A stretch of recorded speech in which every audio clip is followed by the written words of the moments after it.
San Francisco, California, Japantown Municipal Auditorium, August 18, 1967. Friday night at 7 p.m. The air inside the auditorium is thick with anticipation and skepticism. 1,200 people have packed a space normally used for cultural performances. But tonight there is no traditional dance, no tea ceremony, just the International Karate Championship, the most prestigious event on the West Coast.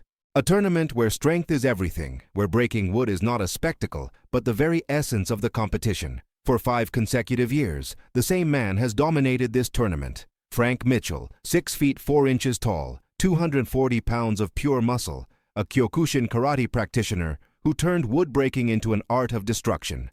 His forearms are thick as tree trunks, his hands calloused from years of shattering boards, bricks, and blocks of ice.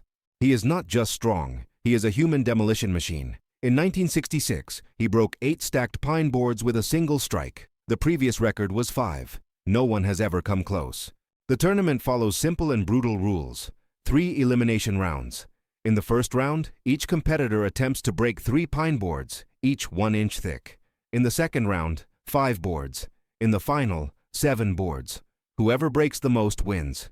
Whoever fails is out. There are no points for style, no credit for technique, just results. Broken wood or intact wood, success or failure, black and white.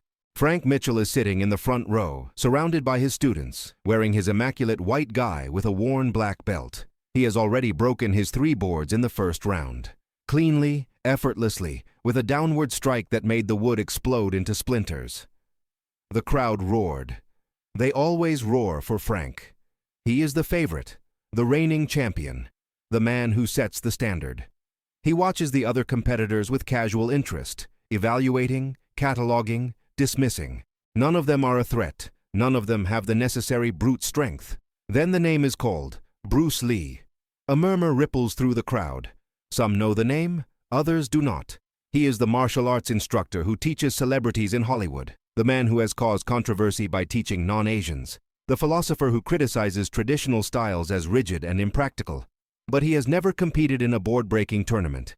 He has never publicly demonstrated destructive power. He is known for speed, for fluidity, for abstract concepts like water and adaptability, not for brute force. Bruce steps onto the stage. The physical difference is shocking. He is 5 feet 8 inches, 135 pounds, arms defined but not bulky. Next to the other competitors, all over 200 pounds, he looks like he is in the wrong category. Frank Mitchell leans toward one of his students and whispers something. The student laughs. The message is clear. This is no place for kung fu dancers. 3 pine boards are placed on supports at chest height. 2 people firmly hold the ends. The judge checks the thickness, confirms they are regulation boards, nods. Bruce positions himself 1 meter away. The crowd falls silent. Everyone is waiting to see how this small man, this Hollywood instructor, will handle solid wood.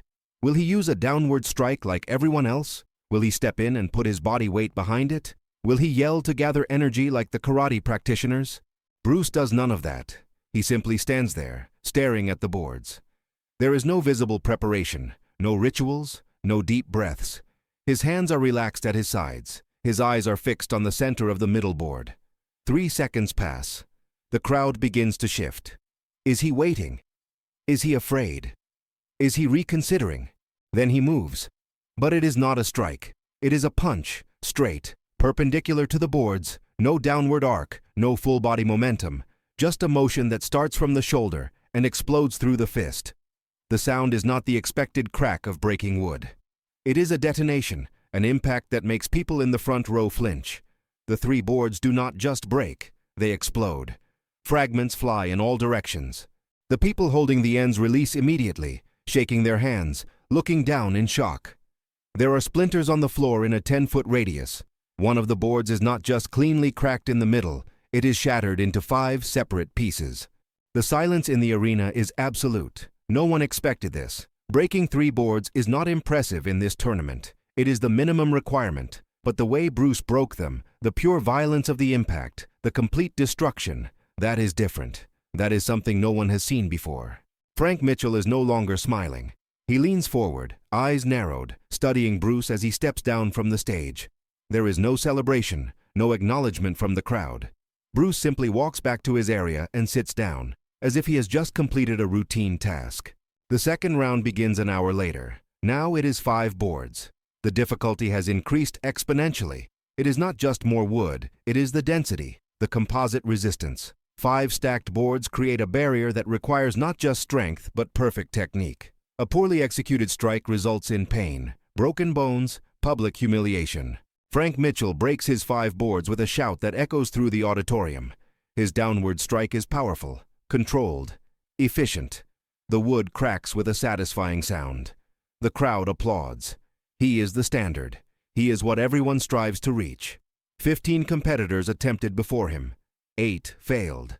7 succeeded, but their boards broke irregularly, with incomplete cracks, requiring second strikes. Only Frank had a clean break. Bruce Lee steps onto the stage for the second time. 5 boards are positioned. The judge checks them, confirms the thickness and quality. The crowd is now paying full attention. They saw what happened in the first round. They want to see if it was luck or skill. Bruce positions himself exactly as before. 1 meter away, hands at his sides, eyes fixed on the center of the stack. There is no change in his posture, no adjustment for the increased difficulty. What happens next defies explanation. Bruce uses no more visible force, no more preparation, just the same straight, perpendicular punch that ends exactly in the center of the 5 boards. The impact is even more violent than in the first round. The sound is like a rifle shot. The 5 boards do not just break. They are pulverized at the point of contact. There is a circular hole punched through the stack, with jagged edges where the wood was simply disintegrated. The fragments do not fly to the sides. They are projected backward, through the supports, landing on the floor 20 feet away. One of the judges stands up immediately and walks to the wreckage. He picks up one of the larger fragments, examines it, shows it to the other judges. They confer in low voices. Something is wrong. This should not be possible. Physics does not allow a 135-pound man to generate that kind of destructive force without visible preparation motion. There are suspicions that the boards were sabotaged, pre-cut, weakened. A judge approaches Bruce and asks to examine his hands. Bruce extends them, palms up. They are clean, no marks, no bruises, no blood. There is no evidence that he just punched through solid wood. The knuckles are not swollen, the skin is not broken. It is as if the impact did not affect his body. The judge requests new boards, boards that he himself will select, that he himself will inspect. He goes to the reserve backstage, chooses 5 boards at random, checks each one meticulously, confirms they are solid, without defects, without chemical treatment. He brings them back and positions them personally. Bruce does not protest, does not complain. He simply waits. The new boards are positioned. The judge steps back. The crowd is in total silence. This is the moment of truth. If Bruce breaks these boards in the same way, then what everyone witnessed was not a trick. It was real. Bruce positions himself. The same stance, the same distance, the same lack of preparation. And then, for the third time, the same punch. The result is identical. Complete devastation. The boards disintegrate. The sound is deafening. The judge looks at the wreckage, then at Bruce, then back at the wreckage. He nods slowly. No fraud. This is real. Frank Mitchell is standing now. He is no longer watching casually. He is studying intensely, trying to understand the mechanics of what he just witnessed. How can a man who weighs 105 pounds less generate more destructive force? Where is the source of the power? There is no preparation motion, no visible weight transfer, no obvious use of legs or hips. The strike seems to come only from the shoulder and arm. This violates everything Frank has learned about power generation in martial arts. The final is announced. 7 boards. The ultimate challenge. Only 3 competitors have made it this far. Frank Mitchell, Bruce Lee, and a Japanese competitor named Hiroshi Tanaka, a Goju-Ryu karate master known for his impeccable technique. Hiroshi goes first. He uses a fist strike technique, preceded by a full kata to center his energy. His strike is powerful, precise, committed. The 7 boards crack, but do not break completely. There are deep cracks, but 3 of the boards remain partially intact. It is a technical failure. Hiroshi bows respectfully and leaves the stage. He gave his best, and it was not enough. Frank Mitchell steps onto the stage. He looks at the 7 boards like an enemy to be conquered. He takes 3 deep breaths, shakes his arms, rolls his neck. Then he steps in, plants his feet firmly, rotates his hip, and delivers his signature strike with all the force his 240 pounds can generate. The impact is massive. The 7 boards break clean and evenly. There is no fragmentation, no explosion, just a clean crack that runs through all 7 boards simultaneously. It is technically perfect. The crowd erupts in applause. He is the champion. He did what he always does. He set the standard. Bruce Lee steps onto the stage for the last time. 7 boards are positioned. He looks at them for a slightly longer moment this time. The crowd notices.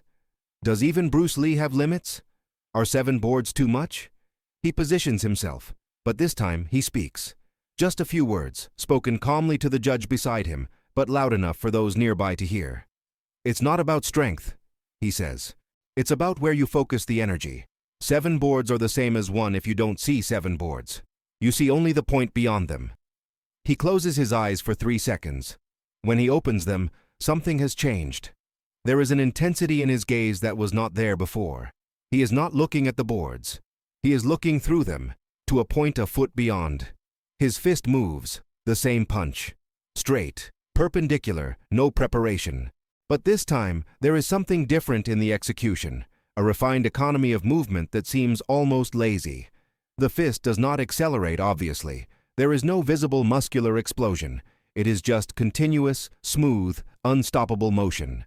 The impact is different this time. There is no dramatic explosion, no fragments flying in all directions. Instead, there is a deep, resonant sound, almost musical. The 7 boards break simultaneously, but not just at the point of contact. They break in 3 different places along their length, as if waves of force were traveling through the wood, finding all the structural weak points and exploiting them at once. The pieces fall in an almost geometric, symmetrical pattern. It is strange. It is beautiful. It is completely unexpected. The auditorium is silent for 5 full seconds. Then someone starts applauding. Then another. Then the entire arena is on its feet, applauding, not just for the breaking of the boards, but for the way it was done, for the demonstration that power is not just brute force, that there is something deeper at work, something that transcends muscle and weight. Frank Mitchell walks slowly to Bruce. He is not smiling, but he is not angry either. He is confused, intrigued. He extends his hand. Bruce shakes it. How? Frank asks simply. Bruce replies in a way Frank will never forget. You break boards because you trained your body to generate maximum force. That is impressive.